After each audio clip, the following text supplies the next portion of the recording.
Scene opens, a man, Mark, sits in a warmly lit living room, looking directly at the camera with a calm but heavy expression. Hey everyone, I'm sharing my story today, not for sympathy, but because sometimes the truth needs a voice.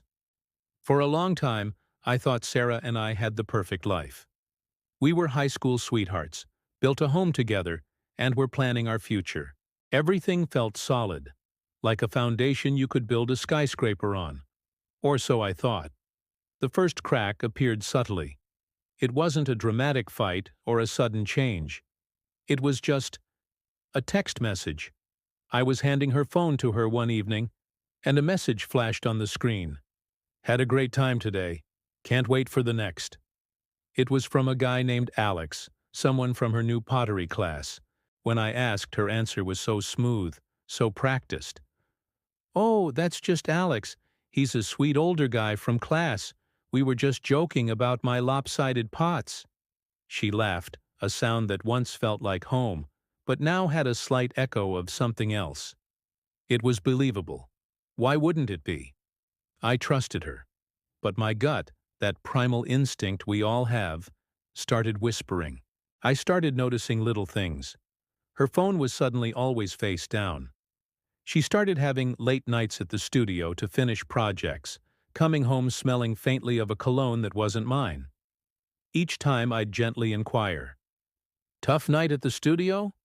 And each time she'd have a story, a detailed, intricate narrative about the type of glaze she was using or a kiln malfunction. She was a brilliant actress. She'd look me right in the eyes, her expression a perfect blend of exhaustion and innocence. She'd even get a little offended, asking, "You don't trust me?" It was masterful manipulation. She made me feel like the bad guy, like my questions were the problem, not her actions. I started to doubt my own sanity. Was I being paranoid? Was I insecure? I was so caught in her web of innocence that I almost believed it. The real turning point wasn't one single event, but a slow, dawning realization. It was like watching a photograph develop in a dark room. At first it's just a blank sheet, but slowly, an image you don't want to see begins to emerge. I stopped asking questions. I decided to just watch and listen.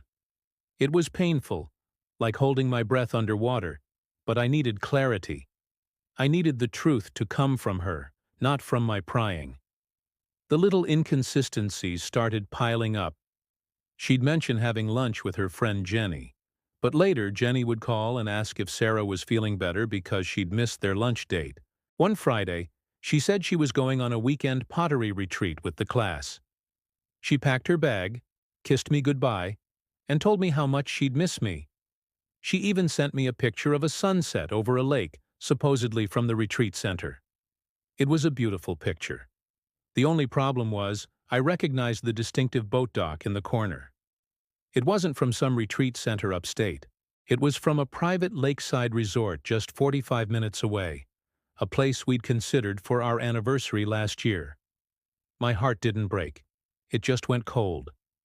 That was the moment the illusion shattered completely. I didn't confront her when she got back. What was the point? I knew what her answer would be. Another story, another performance. Instead, I waited.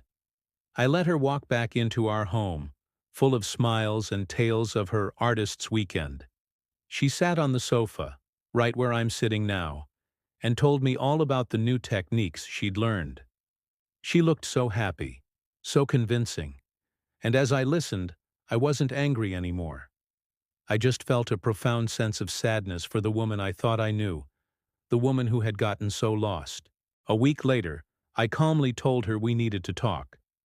I didn't yell. I didn't accuse. I just said, "Sarah, I know." That's all it took. For the first time in months, she had no script. Her face, the one that had held so much practiced innocence, just crumbled. The truth, when it finally came out, wasn't a flood, but a trickle. She admitted everything. The pottery class was just a cover. Alex wasn't some old man. He was a colleague from a different department. The late nights, the weekend trips, it had all been a lie. She cried and apologized, saying she didn't know why she did it, that she was confused. But the why didn't matter as much as the what. What she had done was systematically dismantle the trust that was the bedrock of our relationship. It wasn't just the affair, it was the sheer depth of the deception. It was the way she watched me, day after day, knowing she was living a double life, and actively worked to make me believe her performance. She had made me a spectator in the slow-motion collapse of my own marriage, all while pretending the theater wasn't on fire. The truth didn't need me to drag it out. It spoke for itself in her silence, in the collapse of her carefully constructed facade. We're separated now. The healing process is long, and it's not linear. There are good days and bad days. But what I've learned is that you can't force someone to be honest. You can't make them value what you have. Sometimes all you can do is step back, be quiet, and let the truth speak for itself. It always does, eventually. And while it hurts, there's a certain peace in knowing, in finally seeing things for what they really are, not what someone wants you to believe they are. You deserve the truth, and you deserve a partner who doesn't make you question your own reality. If you're going through something similar, please know you're not crazy and you're not alone. Trust your intuition. Your peace of mind is more valuable than any lie. Thank you so much for listening to my story. If it resonated with you, consider liking this video and subscribing for more real conversations. Take care of yourselves.